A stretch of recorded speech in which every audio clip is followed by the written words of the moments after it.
यह उस समय की बात है जब कश्मीर में महाराज यशस्करदेव का शासन हुआ करता था। महाराज बहुत ही दयालु प्रवृत्ति के थे। प्रजा का जीवन धर्म, सत्य और न्याय के अनुरूप ही था। महाराज स्वयं रात दिन प्रजा का चिंतन किया करते थे।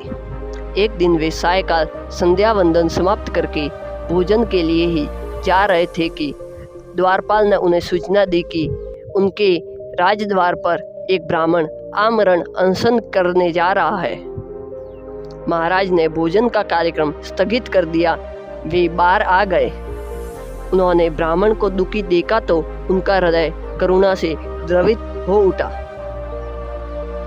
ब्राह्मण ने महाराज यशस्करदेव को एक प्रकार से सावधान सा करते हुए कहा, महाराज, आप अपने राज्य में अन्याय का प्रचार कर रहे हैं।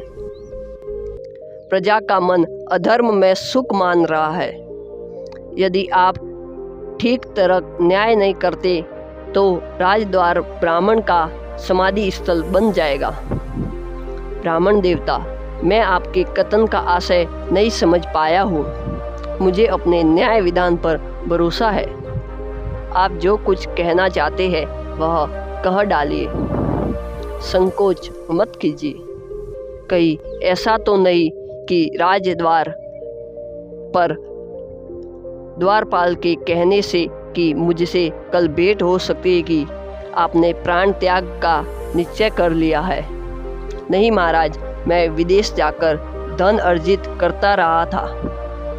वहाँ से 100 स्वर्ण मुद्राएं अर्जित कर आपके राज्य में प्रविष्ट हुआ था। मुझे पता चला कि आपके शासनकाल में कश्मीर में स्वराज्य आ गया है। मार्ग में मैंने इसका प्रत्यक्ष अनुभव किया है, पर लवणोत्स गांव के निकट आते आते मैं थक गया।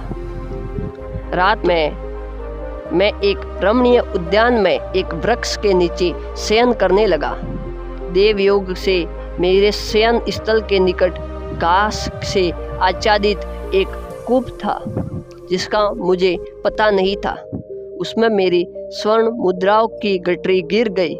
सवेरा होने पर मैंने कूप में कूदकर प्राण त्याग का निश्चय किया कि ग्राम वाले एकत्रित हो गए। उनमें से एक साहसी व्यक्ति ने कहा, यदि मैं गठरी निकाल दूं तो क्या आप दोगे?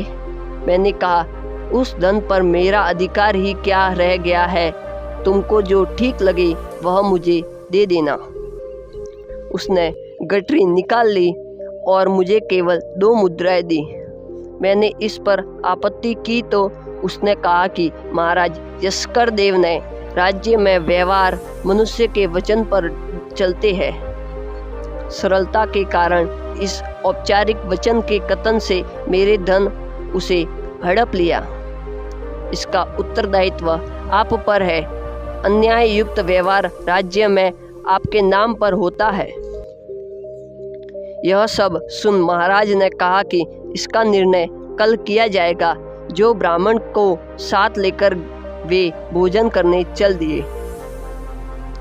महाराज ने लवणोत्स गांव के लोगों को एकत्रित किया और दूसरे दिन बुलावा रखा था। यथा समय ग्रामवासी एकत्रित हो गए। ब्राह्मण ने पोटली निकालने वाले आदमी को आकृति से पहचाना। महाराज धर्म आसन पर विराजमान थे।